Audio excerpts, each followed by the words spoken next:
नमस्कार मंडळी, श्री स्वामी समर्थ। आज आपण आंब्याचा साठ करतोय आणि एका आंब्याचा आंबा पोळी बनवणार आहे। आंबा पोळी कशी लहान मुलांना म्हणजे असं एकदम नरम बनवतात आंबा पोळी, लहान मुलांना चावता येते।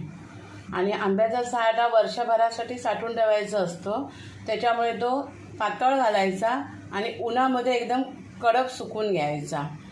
तर मी आता इथे 4 आंबे घेतलेले आहेत, जास्त पिकलेले पण नाही आणि जास्त कच्चे पण नाही। आंब्याच्या साठासाठी आणि आंबा पोळीसाठी कधीही पूर्ण पिकलेला आंबा घ्यायचा नाही किंवा कधीही कच्चा आंबा घ्यायचा नाही। कैरीचा आपण जो वडी बनवतो ना, ती वेगळ्या प्रकारची, पण लहान मुलांसाठी करायचं असेल तर अर्धा कच्चा अर्धा पक्का असे आंबे घ्यायचे। तर आता मी ते 4 आंबे घेतलेत आणि ते आता मी धुवून वगैरे ठेवलेले आहेत। आता मी त्यांचा गर काढून घेते पहिल्यांदा। हा बघा मंडळी, सगळा रस मी आता काढून घेतलाय आणि आता हा मिक्सरला लावून घेते पहिल्यांदा।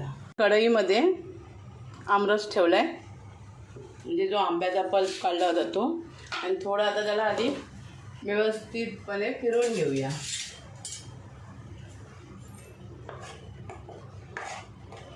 गॅस कमीच ठेवलाय।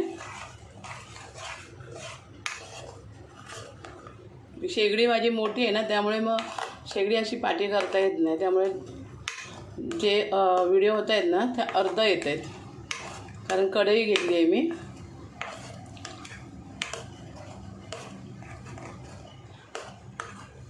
आणि आंब्याचा हा रस आहे ना, हा जास्त आंबट नाही आहे, त्यामुळे मग साखर पण मला कमीच लागणार आहे।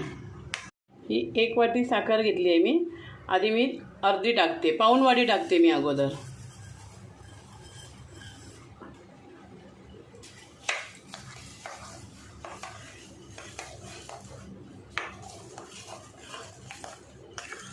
व्यवस्थित अगदी मिक्स करून घ्यायची।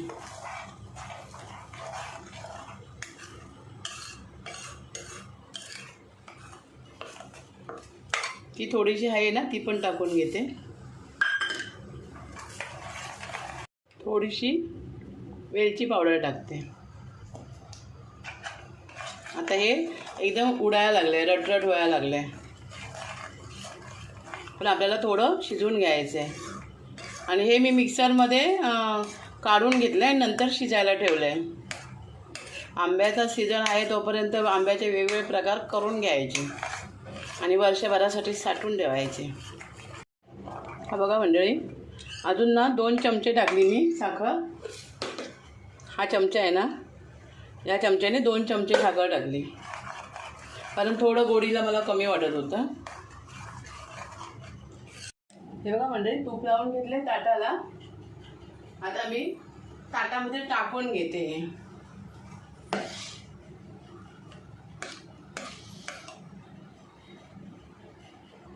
आणि हे शक्यतो ना पातळ बनवायचे, म्हणजे कसे लवकर सुकतात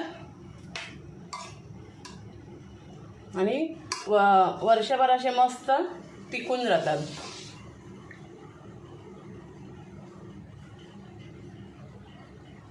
ही बघा मंडळी, माझी 1 2 3 4 5 6 ताटं झाली एवढ्या आंब्यांमध्ये।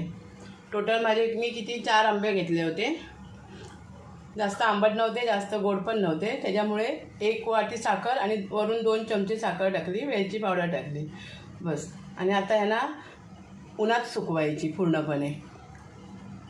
एक ऊन झालं ना की लगेच पलटी करायचं आहे ना, नाहीतर मग दुसऱ्या उन्हामध्ये ही निघणार नाहीत, आणि मग परत पलटी करून अजून 1 ऊन द्यायचं, म्हणजे 3-4 ऊन द्यायचे आहे ना, त्यावेळेला ते एकदम कडक बनतात।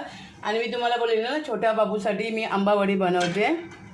हे सगळे साठ आहेत पातळ, आणि हे छोट्या बाबूसाठी जाड अशी आंबावडी, म्हणजे हे कसं बाबूला खाता येईल।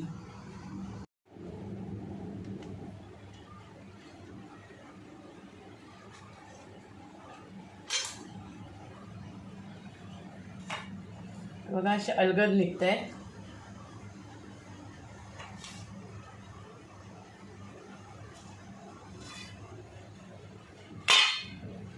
हे बघा किती पातळ झाले आहेत बघा, माझी बोटं पण दिसत आहेत त्याच्यातून। आणि आता आपण ह्यांना उलटं करून घेऊया।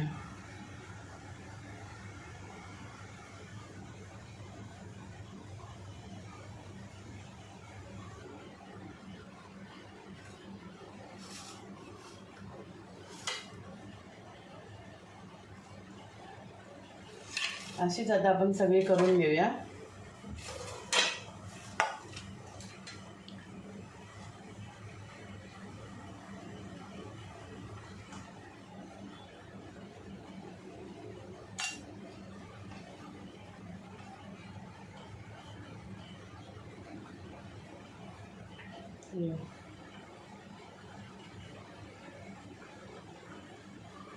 अजून 2 ऊन द्यायला पाहिजे. 2 ऊन दिले ना की व्यवस्थित होणार. आता मी हे 3 ताटं 4 ताटं घेते परत सोडून. हे बघा मंडळी, मी काल तुम्हाला दाखवलं होता आंब्याचा साठ उलटून. आज नाही दाखवला. आज डायरेक्ट मी त्याचे पीस केले आणि काही असे रोल बनवले आणि काही असे चौकोनी पीस बनवून घेतले. आता हे व्यवस्थित अगदी हवाबंद डब्यात भरून ठेवायचे. फ्रीजमध्ये नाही ठेवले तरी चालतात, काही होत नाही, कारण व्यवस्थित ते सुकलेले आहेत. व्हिडिओ तुम्हाला आवडला तर एक लाईक करा, शेअर करा आणि सबस्क्राईब करा.